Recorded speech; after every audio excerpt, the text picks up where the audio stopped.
Olá, tudo bem, pessoal? Eu sou o professor Rafael Guimarães e estou aqui para dar continuidade ao estudo da morfossintaxe que nós iniciamos na aula anterior, né? Como eu disse, a morfossintaxe é uma área da gramática, né? É uma área desse conjunto de regras que rege a nossa língua, que trabalha com duas coisas diferentes. Tanto com a classificação das palavras, sua flexão, né? A que família pertence determinada palavra, como também qual a função sintática que essa palavra tem ao se relacionar com outras, né? Como nós dizemos anteriormente, né, na aula anterior, as palavras elas não aparecem isoladas na frase. Quando nós criamos um enunciado, nós estamos articulando as palavras e fazendo com que uma coopere com a outra. Nesse momento em que elas se relacionam, uma vai ter uma função para a outra. Essa função é chamada de função sintática, né? Para começar o estudo da sintaxe, o estudo da análise sintática, nós precisamos entender que o mais adequado é começar com o período simples, né? Que é aquele enunciado que se estrutura em torno de um verbo e que possui sentido completo, mas que no caso apenas um verbo, porque aí sim será um período simples. Caso essa frase ela tenha sentido completo e se estruture com mais de um verbo, mais de uma locução verbal, nós vamos ter um período composto.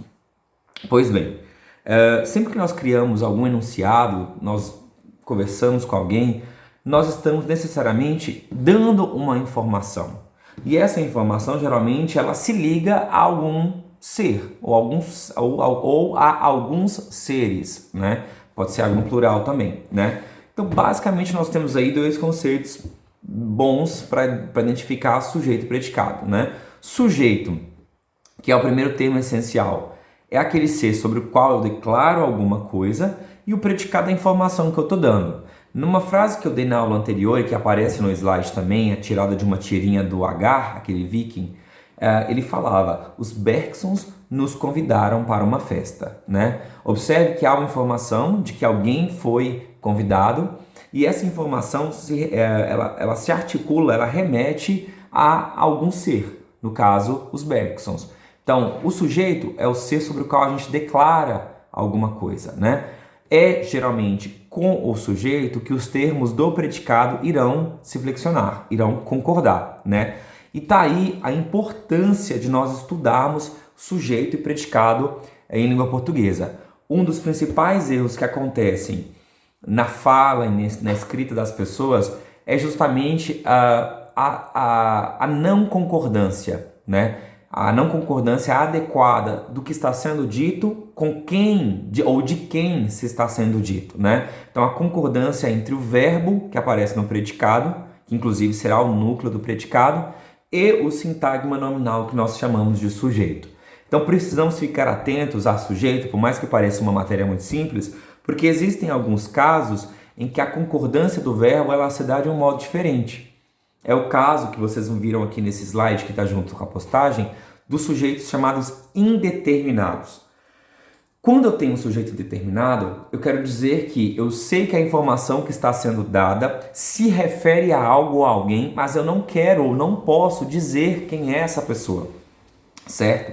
Então, nesses casos de sujeito indeterminado, eu tenho uma estrutura sintática muito diferente na língua portuguesa, né?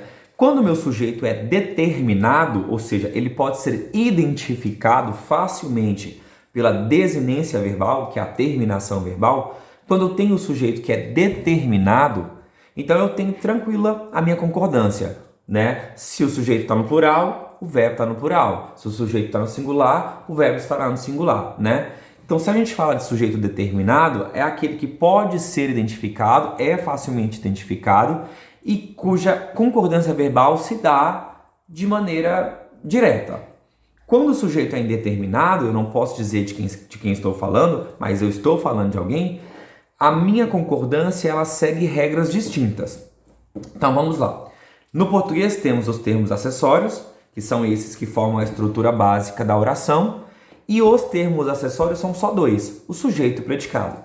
O sujeito pode ser subdividido em três categorias: os determinados, os indeterminados e a oração sem sujeito, que antigamente os gramáticos chamavam de sujeito inexistente. Mas na verdade se trata de uma oração sem sujeito. Deixa eu tirar o som aqui do computador. O sujeito determinado ele pode ser classificado em três, né? Vai variar basicamente de acordo com a quantidade de núcleos que esse sintagma nominal apresentar. Se o sintagma nominal, que é o sujeito, apresentar apenas um núcleo, né? E lembrando que o núcleo do sintagma nominal é sempre um nome, seja substantivo, pronome ou uma palavra substantivada. Se esse sujeito apresentar somente, então, uma palavra muito importante, que é o núcleo, nós teremos um sujeito simples. Caso sejam mais de duas palavras importantes, mais de dois substantivos ou mais de dois pronomes, dentro desse sintagma nominal que é o sujeito, eu vou ter um sujeito chamado de composto, né?